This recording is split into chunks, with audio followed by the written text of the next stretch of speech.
Sripada Srivallabha Chapter 12 Story of Kulasekhar Part 1, 2, 3 and 4. As Subhya Shrestha explained many new things clearly, and as I started understanding, I found that I was getting confident. Subhya Shrestha began to narrate in this manner. Sripada Srivallabha is actually Sri Venkateshwar Swami himself. At the end of Kali Yuga, Sripada Srivallabha will come again in the incarnation Kalki. Brahmins generally say that Kali Yuga runs for 432,000 years, but according to Sandras Hindu Veda, after lapse of 5,000 years in Kali Yuga, a common deluge takes place and Satya Yuga will be established. There was no end to my astonishment. What Shrestha was saying ran quite contrary to what I heard from the Brahmins. Part 1. The relationship between breath and longevity. Subhya Shrestha answered by saying, My dear Shankar, but in the Kali Yuga, the sub-period of Kali ends after 5,000 years.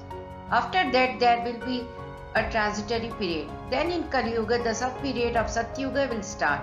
Even though the total length of Kali Yuga is 432,000 years, there are sub-periods, subtle periods and other fractional periods in it.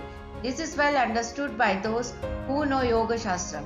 Suppose God Brahma decided 120 years as the lifespan of a certain individual. It does not mean that he will physically live for 120 years. It only means that he is given a period equal to the span of time during which one can inhale and exhale air in a normal state in 120 years.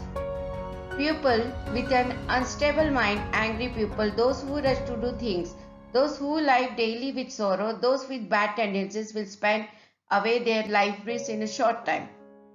The gain tortoise, which takes a smaller number of breaths, lives for 300 years.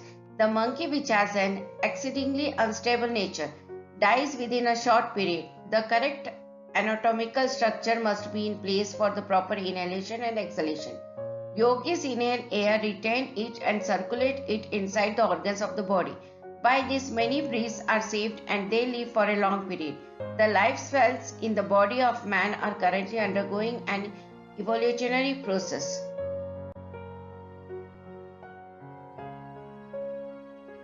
Part 2. The result of devoted reading of Sripada Charitamrita. The parts of the body of today are not the same as they were 10 years ago.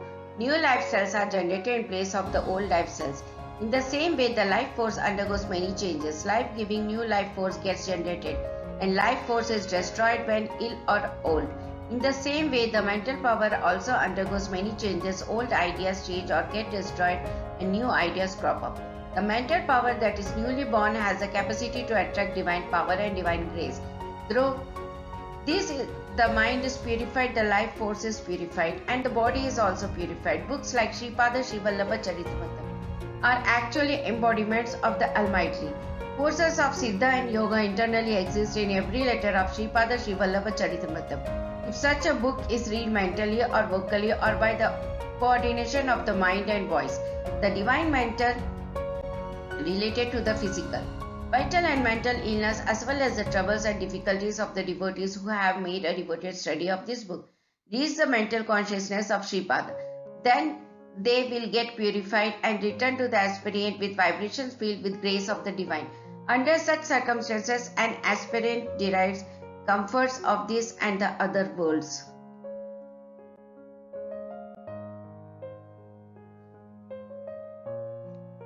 Part 3. The result of offering food to good people. After a devoted reading of the book, food should be offered to at least 11 good people, or an amount of money equivalent to that expenditure should be arranged for utilization in Datta Kshetras.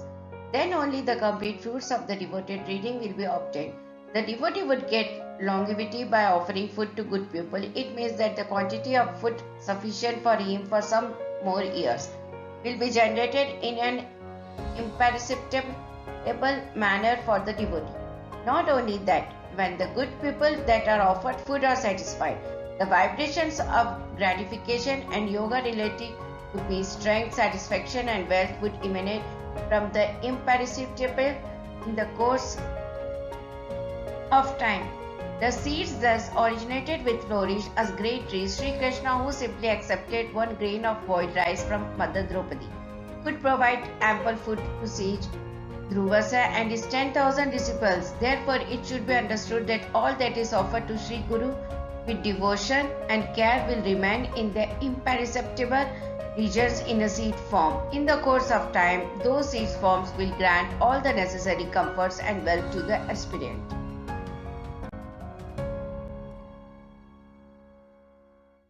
One Sri Krishna and Sudama went to the forest to collect sacred grass. As Sri Krishna was tired, he slept on the lap of Sudama. Sudama was eating the flattened rice brought with the ashram without the knowledge of Sri Krishna.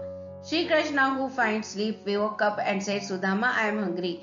Did not the wife of our Guru give food to us to assuage our hunger while coming from the house? Sudama replied in the negative. Krishna again said, it appears you are munching something. Sudama, nothing, I am only reciting Vishnu Sahasranam. Krishna again said, oh, is it so? I got a dream that the wife of our Guru gave flattened rice for both of us and that you are eating alone without giving to me. Then Sudama said, Sri Krishna, you are tired. That too, this is the day time. Scripture says that dead dreams will have no effect. Sri Krishna laughed and kept quiet. After some time, Sudama became Kuchela and became very poor. He recited Vishnu Sahasranam many times, praying for the redressal of his grievances. At last, he received the mercy of Sri Krishna. He accepted flattered rice from Kuchela and granted him abundant wealth. As Kuchela kept Sri Krishna's head in his lap when tired, Sri Krishna made Kuchela lie on the bed made with soft feathers of swan and pressed his feet. The mysterious principle of karma is thus enlightened by the Lord. Part 4. Wriggling the pride of wrestler. When Sripada was 4 years old, a Mayavayali wrestler who learned a secret art called Marmakala came to Pitikapuram. His name was Kulishekara. The life centers controlling several parts of our body are called marmas.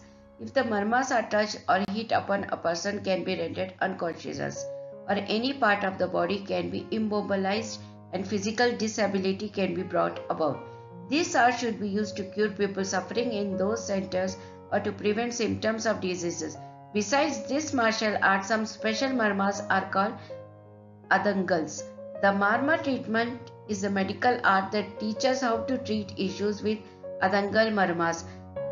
Susruta is the ancient physician who first revealed this science to the world. This art focuses on the 12 extremely dangerous marma centers that exist. These arts are to be learned from a guru and should be used only for the welfare of the world. Life force abundance in these marma centers by exerting terrible pressure on them or by striking on them. The life of a person can be endangered by exerting pressure on certain points. Not only one can be rescued from danger to life, but various kinds of chronic diseases can also be cured. Kuleshekara was a devotee of the Lord of the Seven Hills. He was defeating all wrestlers in all kingdoms and was receiving victory flags. He came to Pitikapuram in due of time.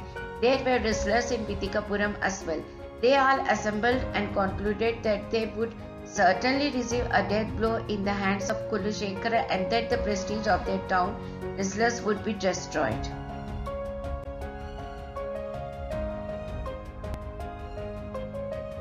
It is well known that sages have many strange powers. People who know say that Sripada Srivallabha is an incarnation of Sri Dattatreya. They wanted to seek his refuge to solve this difficult problem. At that time, Sripada was in the house of Sri Narasimha Varma.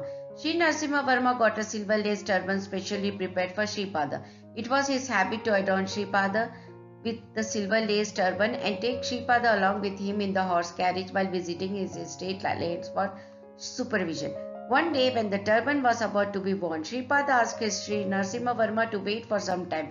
In the meantime, the wrestlers of Pitikapuram came there. They sought the refuge of Sripada. Sripada gave them assurance. In Pitikapuram there lived a hunchback named Bhima. His body was extremely twisted. Moreover, he was weak. Sri Narasimha Varma used to pay him a salary by using his services even though he could not do any work. Bhima had boundless love, affection and an unfaltering faith towards Sripada. He often requested Sripada to rectify his hunchback.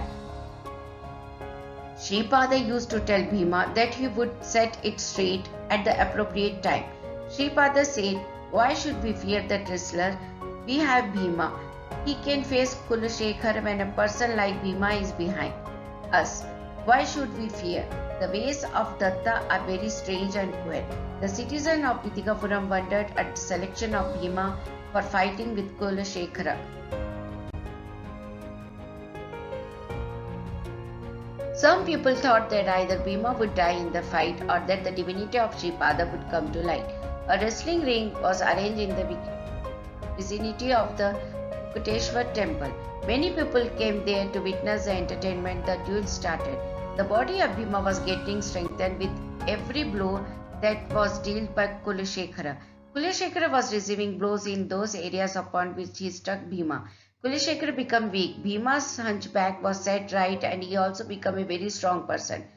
Kulashekara prostrated at the feet of Sripada. Sripada said, Kulashekara, there are 1808 marmas in the human body. You had complete knowledge about them, but Bhima completely relied on me. He had the knowledge that I am his protector. Is your knowledge great or is knowledge great? You swear with arrogance. I enjoy divine entertainment. I am the law and I am the enforcer who can impose varieties of punishment. From today on, I am passing the weakness of Bhima on to you. May you live as a weakling. However, you will lie without any paucity of food and clothing. Let Bhima take all the life force from your body and remain as a sturdy person. I am the strongest living being in the world. Am I not there in Tirupati while seeking my protection? You misuse this art of marma. Therefore, I am withdrawing this art of marmas from you. Sripada granted vision of Sri Padmavati Venkateshwar for a moment and gratified him. The divine acts of Sripada are incomprehensible and unthinkable. Obtaining his grace is the only proper way for us. Thus concluded Subhaya Shrestri. Victory unto Sri Sripada Srivallabha.